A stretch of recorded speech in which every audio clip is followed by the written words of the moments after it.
ng batas, wala tayong kawala. Hello mga ka-CIA, ako po si Attorney Marian Cayetano at kasama ko si Attorney Ralph Rivera para sagutin ang mga katanungang legal na nahanap ng ating maritim sa Attorney Yes or No.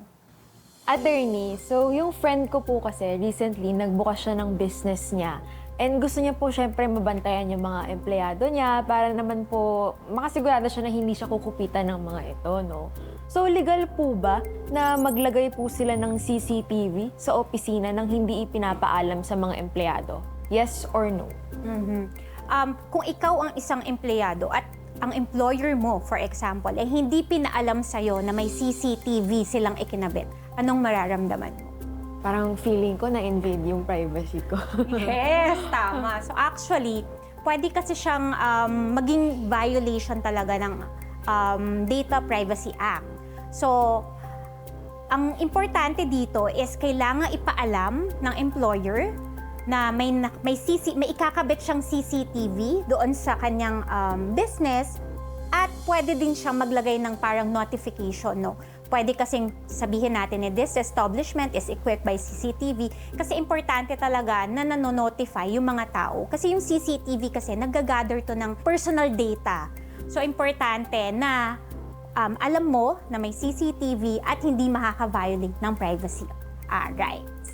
So, ang binabanggit ni Attorney Marian, no, yung latest na NPC or National Privacy Commission Circular na sinasabi na pag may CCTV ang isang establishmento, kailangan meron tong signage na may CCTV. Pangalawa, kailangan din pag sinorto ng establishment, for a limited time lang to, hindi niya pwedeng i-keep to forever.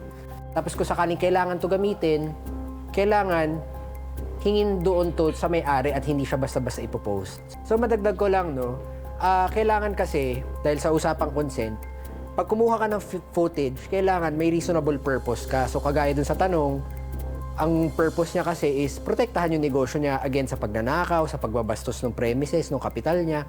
So yun, reasonable yun. Tapos, ang gusto ko idagdag dun, bukod pa dun sa kailangan reasonable siya, may management prerogative din kasi. So karapatan to ng nagnenegosyo na protektahan nga yung negosyo niya. So kahit hindi mo ibigay yung eksaktong consent mo dahil karapatan niya to at walang reasonable expectation of privacy sa lugar, so sa katanungan mo, Aya, ang sagot doon ay no.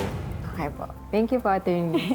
Ako naman po may tanong, Attorney Marian. Madalas ko kasing mapansin sa mga groceries at saka sa mga fast food na every time na may mga empleyadong lalabas dun sa premises ng kanilang business, ay kinakapkapan ng gwardya o ng managers, etc. bago lumabas. Ang tanong ko po, legal po ba na kapkapan ng employer o ng yung tinalaga ng employer ang isang empleyado every time na lalabas ng business, yes or no? Bali, legal siya. Gaya nga na nasabi natin kanina, no, ang employer, ang may-ari ng negosyo, may karapatan na protektahan ang kanyang negosyo mula sa pagnanakaw, sa pangbabastos ng kanyang premises. So, gaya nito, pag palabas ng isang empleyado, hindi mo may iwasan na kapkapan siya para masigurado na walang mawawala sa gamit mo. Pero, pag kinapkapan mo siya, syempre, kailangan mong respetuhin ang dignidad ng isang tao. So, pag kinapkapan mo siya, dapat isipin natin yung uri ng dalawang taong kumakapkap at yung kinakapkapan. Dapat same sex. Saan kinakapkapan, walang hubaran na magaganap. Yun.